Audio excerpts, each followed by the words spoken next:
We've had I've had several visits of Chinese investors.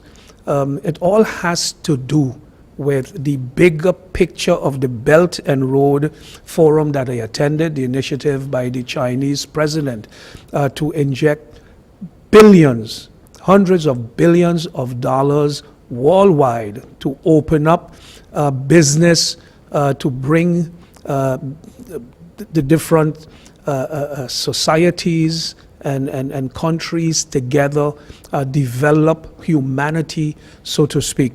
And as a result of meetings that I have had there as well, we have several persons who are showing interest connected to this initiative to see how they can, of course, if you're business people, you want to have a positive spin-off, but there is a kind of a cultural mentality or culture of helping that we see now. If you know, they have other motives in terms of spreading their wings and gaining influence, then let's say so be it. But at a given moment, as small communities, we need investment in our infrastructure. We have, long before the minister even got into politics, we've had established a comprehensive road network plan with some 9 road links. We've added to it ever since the causeway, and the idea and the initiative of a tunnel to alleviate the traffic even more so. And to actually, for the causeway to work, you would need, whether a tunnel, but for sure, more roads, more accessibility. And following one of my presentations in Beijing, a group of investors were here to have follow-up discussions on government needs for infrastructure. They have requested the plans, which we have shared with them, and they're busy looking at it. And one of the important things, and I've discussed this with the minister as well, in terms of going forward, they are willing, through the assistance and the financing of the Belt and Road funding, to fund the tunnel for 100%. Government would have to put up no guarantees. Government would have to not sign any guarantee to guarantee whatever the amount is, but it would be built on the basis of build, own, and operate through a concession. So they would build the tunnel, use their technology to build the tunnel, use their funding to build the tunnel, and they would recover their investment over a period of years through the concession that they would be given. But in a bigger picture, we've also told them to, rather than just focus on the tunnel, which, because of the possibility of in putting a toll in place, you'll be able to recover your investment, we are looking also at establishing a road fund, whereby then the minister would be able to carry out all the road links, link 1 completed, link 2, link 3, link 4, link 5, link 6, link 7 would no longer be existent because of the project that was granted permission to operate there, the rainforest.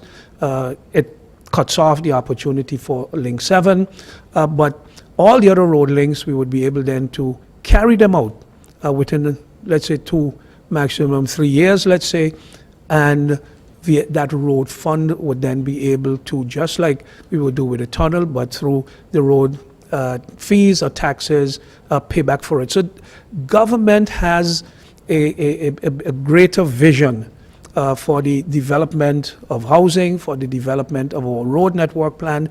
The Minister of Finance is working on revamping our tax administration and getting compliance going. The Minister of Education is working, the Minister of Justice is working, so we have a good team that is carrying out the governing program that was established, and we have a commitment from our partners to continue moving forward.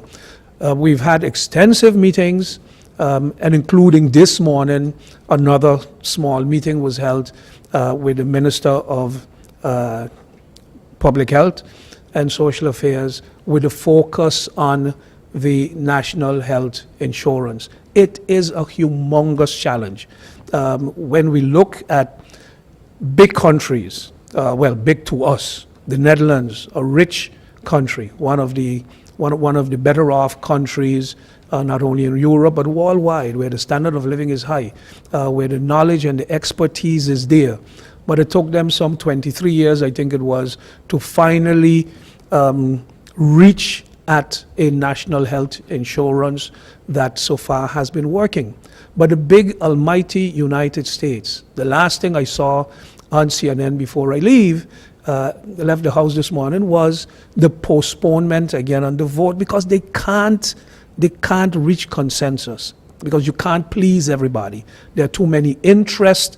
When I'm saying interest, there are different interests. You have the interest of the employees, you have the interest of the employers, you have the interest of government, you have the interest of the hospital, you have the interest of the medical caregivers, the medical professionals. Everybody wants the best for them. And as patients, when we are on the side of the patient, we want the best care for ourselves and our families. But when you have a business, you are thinking about, am I to pay this much? And when you are the professional who's in healthcare, you want to be paid properly for your services that you render. So finding a solution to all of it, and we want to live, all of us want to live longer, and we are living longer compared to years gone by, and that comes with a price. That is why we have also worked on increasing the pensionable age. That is now, it moved from 60 to 62, and soon the legislation will be presented to move it to 65. And why? Because we have to save the pension fund for the future if we want to continue being able to provide pensions, because in the past people would retire at 60 and sometimes by 65, 70 they are gone. Today people are still working after 65 and 70, 75. We are changing the age for the high councils of state. Right now the legislation is that at 70 you can no longer serve on one of those high councils of state, but we are forced, because of lack of our experts, because of lack of expertise, we are running out of let's say our qualified, experienced people. So we are moving the age. Now some might feel, hey, give the young people a break. Yes, we are giving young people a break as well, but we simply do not have sufficient people who do not have any conflict of interest, because you can't sit on some of them if you're working for government, or you can't sit on them if you're doing this or you're doing that. So finding there too the balance between it. So there are quite some things that need to take place and are happening. And as you can see, the progress continues with the Public Service Center. As you come in, you can see the signs of coming soon and what it will be, what it will look like in the very near future. But we hope very soon to be able to inaugurate the Public Service Center. Preparations are being made for the census office to move over here, and other ministries are moving. We shift the target date again. It has been pushed back with another month, but that also means some of the facilities we are renting would have to pay rent for an extra month, and then the Minister of Finance gets nervous because we have a commitment with the agreement that we've signed with SFV to pay them rent. But if we have to still pay rent to one or two of the other locations, then the budget would be compromised. So running government and dealing with the everyday challenges that come with it is not an easy task. But I want to, commend all of the members of the Executive Council. I think I have a great team. I enjoy working with them and look forward to serving the community of St. Martin in the months and years ahead. I thank you. Minister Gibson, you made the announcement with the law school. I must say this is really a big a big thing for St. Martin, but I'd like for you to give me a little bit more information. In what language would this law school be given? Is it English, Dutch? Where will it be held, and when exactly? You said September is the plan, September 2017 or 18, if I didn't hear you correctly. Thank you. The law school is going to be housed in the University of St. Martin. It might get cramped for a while, so also thoughts have to be given of expanding the infrastructure there. In today's world, and if you take the Netherlands as an example, more and more universities are moving to English. There are, of course, people who are happy with that and those who are protesting against it. But the whole world, English is becoming the dominant language. So when it comes to law, you have a peculiar problem because of historically the way we have our legal structure in place. One of the appeal instances is the Supreme Court. We have also in our Constitution requirements that laws within the kingdom has to be more or less the same. That is so that you don't get a Supreme Court who has to make decision based on what the laws is in Curacao or in Aruba or St. Martin or in Holland. You got to maintain it more or less the same. So eventually, with the law school, the students will have to be able to speak Dutch. So that has to also be part of the curriculum going forward, without barring those who speaks English from access. Attempts will make as much as possible to do it in English, but that can't be guaranteed that will be the only language, given the fact of the reality that I just explained to you. We are in a Dutch kingdom, and the institutions we have for Court of First Instance, Court of Appeal, as well as the Supreme Court, they're all basic dealing with Dutch laws. And if you're going to be a lawyer, you have to be able to access those laws, read them, understand them, plead in them. But the reality is that we're changing, and that change will be reflected in terms of not barring anyone from the university. Try to, as much as possible, have lectures in English, instructions in English. It will not be 100% so, but as much as possible. But there is going to be a requirement that you're going to have to be able to learn Dutch, speak Dutch, express yourself in written form and verbally in Dutch. You're welcome. Thank you, Mr. Brown. Okay, to Minister, good morning. Minister Emmanuel. Okay, you said 87 days. There wasn't a fire on the dump. I think the rebel group of companies should be congratulated also. And of course, you have said that shortly. Go ahead, but Yeah. you need to ask your question. Come to your question. Yeah, shortly we'll have the car wrecks cleanup, and they are still there. Is there any delay? No. Well, thank you for the question. No, there is no delay. We have started already with some of the car wrecks. However, as it is right now, the property at Baka is closed off, so we have been locating them in another location. The individual who we are looking at to remove them off the island, we will be having discussions concerning the logistics and how that is going to work. So there's no delay. It's just that there's no magic wand to just do poof and they all disappear. It takes planning, timing on how it should be done. For example, I believe it should be done at night, not during the day, simply because of the traffic flow on this road, Swaliga Road. So I think it should be done at night or in the evening, when there's less traffic, because they'll be moving back and forth, crossing the road all the time.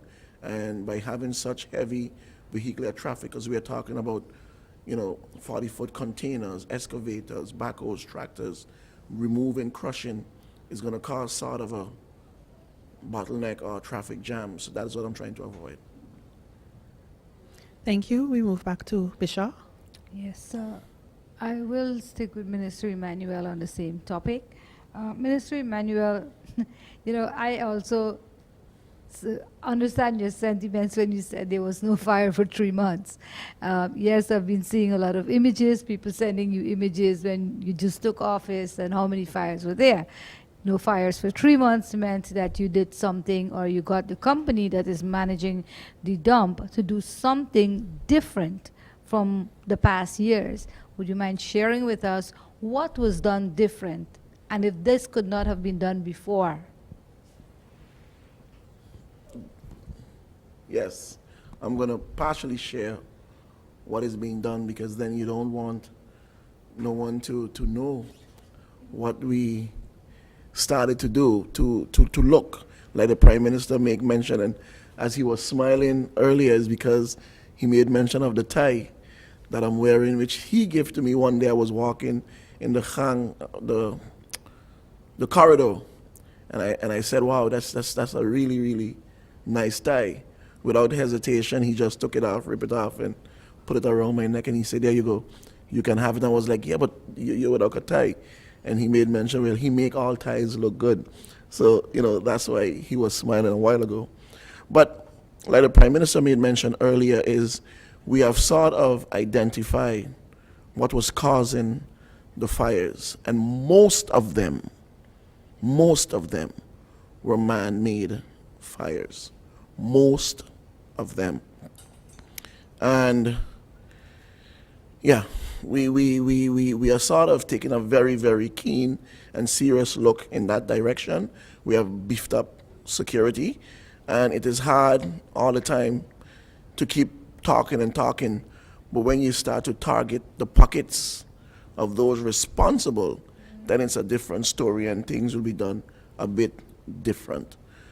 But like I said, we are aware that things that should not be happening on the landfill was going on, and we are paying a keen attention, seriously looking out for it, because those individuals will be punished to the full extent of the law. Because what you're doing is dangerous, and you can cause a serious situation on the landfill. There is oil on the landfill. There's empty bottles on the landfill. There's batteries on the landfill. You name it, flammable, that can spread. Pallets. What you're doing is wrong. You should think, because you can cause serious harm. And like I said, we are paying keen attention to that. You're welcome. Mr. Brown? Mr. Gibson, you was at the graduation at Maho, and it have been said that shortly the university will be breaking ground. Is the law school have any collaboration to start?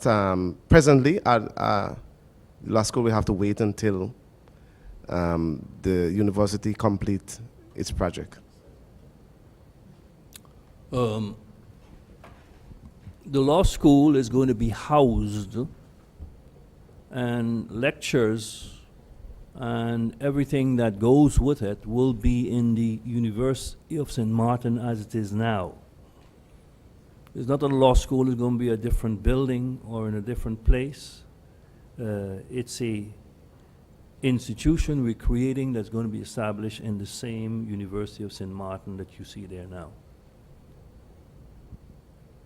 Now, for instance, I might be able to clarify that there has to be an agreement between government, and there's already a basic understanding between government and university as far as funding is concerned, as far as a body supervising the law school is concerned, and the accreditation is being done in collaboration with the University of Curacao that's already accredited. So their programs that they use for their law school are the same programs we're going to be using here in collaboration with them. Thank you. We move back over to Bibi. Minister Gibson, the CFT is currently on the island. You mentioned it, and the Prime Minister mentioned it because of the ICT problems that we've had. There is some delay in the 2018 budget. How was your meeting with the CFT on this issue? And I remember, based on the last 2 years' press conferences and statement that you have made, that if St. Martin is able to provide a 3 consecutive year balanced budget on time, we will be able to send the CFT back to the Netherlands. Now, with this delay, will that hinder us?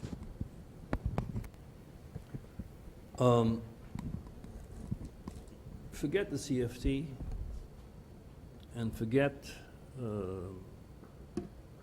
3 balanced budgets and then you send the CFT back home. A budget and having it approved by your parliament this time, we're doing for us, for St. Martin, because that is evidence of good governance. And any delay in that would not be and would not be right towards the people. The Kingdom Law on Financial Supervision does have provisions in it, and it says, to be complete, that you have to balance 3 consecutive budgets, meet that requirement, as well as have financial management on which your budget is based in order. I've met with the CFT and I've explained to them the challenges that we're faced with, but we have not given up, and we are put plans in place to still be able to meet the requirements. I cannot guarantee we'll make it, but we're doing everything possible so that, and not for the CFT, but for St. Martin, that we will have the things in place that need to be in place on time. One area that is extremely challenging, and that is financial statements. Financial statements of 2016. The importance of that is that actually, if you do not know and don't have an audited financial statement for 2016 with or without a whether it's qualified or unqualified, but you have that statement will give everybody the comfort that indeed the way 2016 ended up is that way, and that you don't have any surprises, that you turn around the corner, and that you have a deficit there of 15, 20 million that is unaccounted for. So having that is extremely important, because without that, whatever you have in your budget for 2017, because if you had a deficit, you will have to compensate that deficit in your budget to make up for it, because you cannot build up new debt. So that is extremely important. As it stands now, hands-on, what we have been able to determine is that 2016 ended up with a surplus of 26 million. But the financial statement has to bear that out. So those financial statements, we have hired extra resources, extra manpower, put in place in time, and put a time plan in place to be able to have that completed by August 31st. Again, that's what the effort is going to be. The appearance is that we're going to make it, but again, I can't guarantee it at this point in time. Minister Emmanuel, the back street road, the people welcome the work very much. But they are concerned about the water and when the road will be completed. Well, again, thanks for your question. It's a work in progress. It's going to take some time, and we have been facing some weather lately, so that can be cause to some of the delays, but the work will get done. In addition to that, as we go along, there is always something different that you would like to get done. But one need to remember that budget have been allocated for a specific job, for a specific time. And the budget is not from the Ministry of Rummy. It came from the Ministry of TIAT. And it's a certain amount that is allocated to do a specific job. But as we go along, the billards we started to remove, which is the Amsterdamers. And now we realize that the street lights with a big block, we have decided to also remove those blocks. The drainage is part also that is being done as we go along with those who want to be connected. But it wasn't in the budget for the job that is being done now.